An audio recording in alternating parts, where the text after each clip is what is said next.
La journée internationale de l'épilepsie. En France, cette maladie neurologique touche près de 500 000 personnes.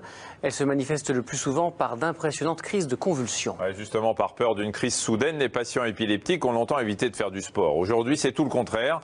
Les médecins recommandent même à ces patients d'avoir une activité physique régulière. Le sport permettrait de mieux gérer la maladie et serait bon pour le moral. Reportage Gérald Nizamanski, François Rochelle, Nathalie Vincenti. Plus rapide, lève bien les genoux, serre-toi de tes bras, souffle bien.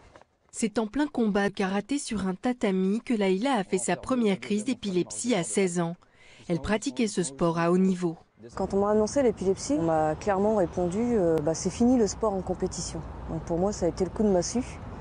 Et ça a été sans doute la pire annonce qu'on m'ait faite, dans la mesure où j'étais dans une section sport-études. Donc tout ce qui en fait me passionnait, m'animait pour avancer aussi dans mes études, s'envolait quelque part.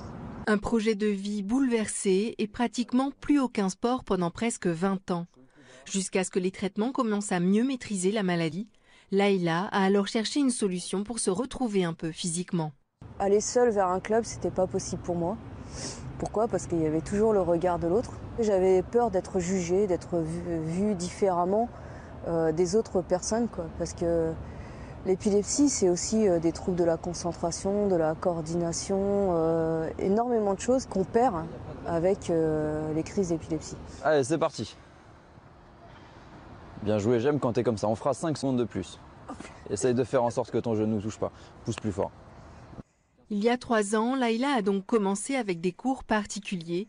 Elle a trouvé des coachs qui n'ont pas eu trop peur de l'épilepsie. C'était une maladie que je connaissais très peu. Je connaissais grosso modo ce que pouvaient engendrer des crises, mais Laïla nous a complètement rassurés là-dessus.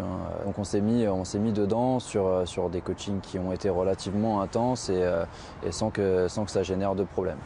Et ce n'est pas un énorme coup de chance. L'activité physique déclenche dans le cerveau des processus qui réduisent le risque de survenue des crises d'épilepsie, ces sortes de court-circuits au cœur des neurones. On sait que par exemple, on augmente dans la tête les hormones qui font qu'on a cette espèce de bien-être de temps en temps au cours du sport, et ça c'est probablement anti-crise d'épilepsie. On va activer tout le système du stress qui, lorsqu'il est un petit peu aigu, lui-même va plutôt bloquer les crises d'épilepsie. Et chez les patients engagés de manière un peu chronique dans la reprise d'une activité sportive, souvent leurs électroencéphalogrammes vont mieux. La reprise d'une activité sportive, je pense que ça a contribué largement à espacer les crises, voire les faire disparaître. Il y a moins de crises, souvent les crises sont moins sévères, et chez certains patients en plus, ça va améliorer des troubles qui vont accompagner l'épilepsie, des troubles anxieux par exemple, des troubles dépressifs, des troubles du sommeil. Donc tout ça c'est extrêmement positif. Laïla a même réussi à reprendre suffisamment confiance en elle pour se remettre au karaté, en repartant presque à zéro avec son prof. Un des plus gros travaux avec Eric, c'est vraiment travailler la concentration pour pouvoir exécuter les gestes qui demandaient une certaine précision, quoi. Et les enchaînements, j'arrivais pas à les coordonner ou juste à m'en souvenir, quoi. Et donc elle était très courageuse parce qu'elle s'entraînait 2 à 3 fois par semaine en ayant comme objectif la ceinture noire. Et une fois la ceinture noire obtenue, elle s'est dit pourquoi je participerais pas au championnat de France. Et elle termine sur le podium 3e.